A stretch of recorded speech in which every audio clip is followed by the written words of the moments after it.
வெற்றி அடையறதுக்கு நிறைய காரணங்கள் இருக்கிற மாதிரி தோல்விக்கும் சில காரணங்கள் இருக்குது. அதை பற்றி இப்போ பார்க்கலாம்.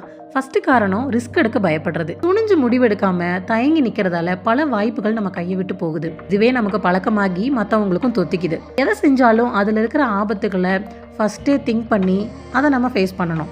கண்மூடித்தனமா எதுலையும் இறங்காதீங்க. ரெண்டாவது, விடாமுயற்சி இல்லாமை. ப்ராப்ளம்ஸை சமாளிக்க முடியாதுன்னு தோணும் போது விலகிறது அப்போதைக்கு ஈஸியான வழியா தெரியும். விடாமுயற்சி இல்லாம விலகிறதே தோல்விக்கு அஸ்திவாரம் ஆயிடுது. இதுவே மேரேஜ் லைஃப், ஒர்க், ரிலேஷன்ஷிப் இது எல்லாத்துக்கும் மேட்ச் ஆகும். ப்ராப்ளம் வரும்போது அதை ஃபேஸ் பண்ணி அதுக்கான சொல்யூஷனை நம்ம தேடணும். அதை விட்டுட்டு அதுலேருந்து விலகி போயிடலாம் அப்படின்னு நினைச்சோம் நம்ம தோல்வியை தழுவுறது நிச்சயம். மூணாவது, உடனடி மன திருப்தி. ஒரு நைட்லயே 1 கோடி கிடைக்கும்னு நினைக்கிற ஆசை தான் லாட்ரி பிஸ்னஸ். நம்ம காலையில் 70லிருந்து படுக்க போகிற வரைக்கும் எல்லாத்துக்குமே ஒரு மாத்திரை இருக்குது. உடனடியாக ஒரு மாத்திரை சாப்பிட்டு தன்னோட பிரச்சனைகள்லாம் முடிவுக்கு கொண்டு வர நினைக்கிறாங்க. அவங்க உடனடி கோடீஸ்வரராக ஆக விரும்பும்போது குறுக்கு வழிகளில் போய் தன்னோட நேர்மையை விட்டு கொடுத்துட்றாங்க. அது ஒருபோதும் நிலைக்காது. 4வது, லேக் ஆஃப் ப்ரையாரிட்டி. மக்கள் எதுக்கெல்லாம் மாற்ற தேடக்கூடாதோ அதுக்கெல்லாம் மாற்ற தேடுறாங்க.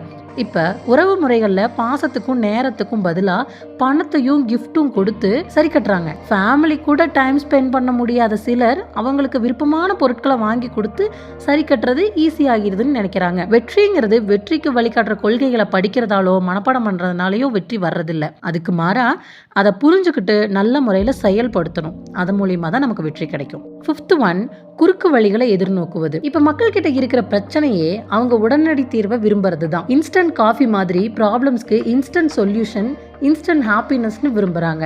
எதுக்குமே உடனடி நிவாரணமே கிடையாது. இந்த மைண்ட் செட்டே நமக்கு ஏமாற்றத்தை தான் தேடி தரும். 6th one, சுயநலமும் பேராசையும். தேவைகளை திருப்திப்படுத்த முடியும், ஆனால் பேராசையை சாட்டிஸ்ஃபை பண்ணவே முடியாது.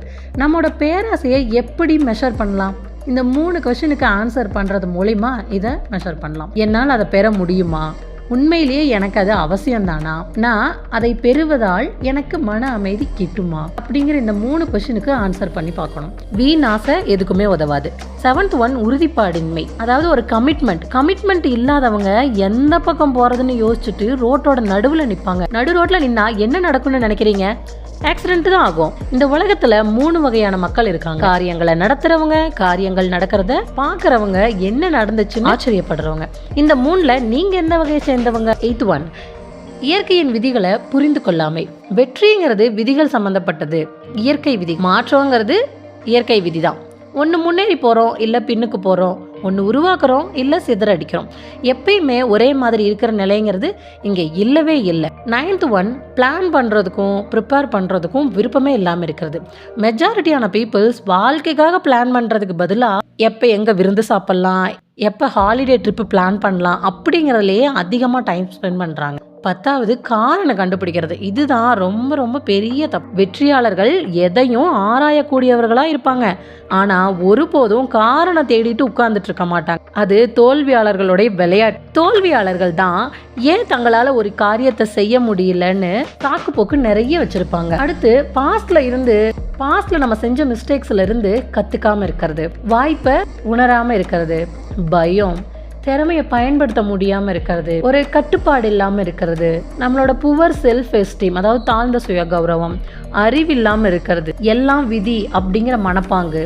அதுலயும் சிலர் தனக்கு அதிர்ஷ்டமே இல்லை அப்படின்னு நினைப்பாங்க.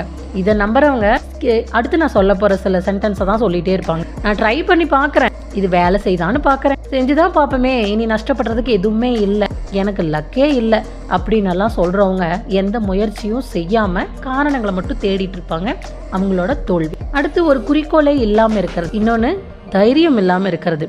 உன்னில் தோல்வி அடைஞ்சிருவோமோ அப்படிங்கிற பயம் இருந்துகிட்டே இருந்தா நமக்கு எங்கே தைரியம் இருக்கும் வெற்றி அடைகிறதுக்கு? இந்த மாதிரி சில தன்மைகள் உங்ககிட்ட இருக்கிறத நீங்கள் பார்த்தீங்கன்னா கண்டிப்பாக அதை ஐடென்டிஃபை பண்ணி அதை போக்குறதுக்கு என்ன வழின்னு பார்த்து வாழ்க்கையில் வெற்றி அடைய முயற்சி பண்ணுங்க. வெற்றிக்கான சில அடிப்படை கொள்கைகளையும் அடிப்படை தன்மைகளையும் போன வீடியோவில் நான் சொல்லியிருக்கேன். அதை பார்த்து தெரிஞ்சுக்கோங்க. இந்த வீடியோ உங்களுக்கு பிடிச்சிருந்தா லைக் பண்ணுங்கள். தேங்க்யூ.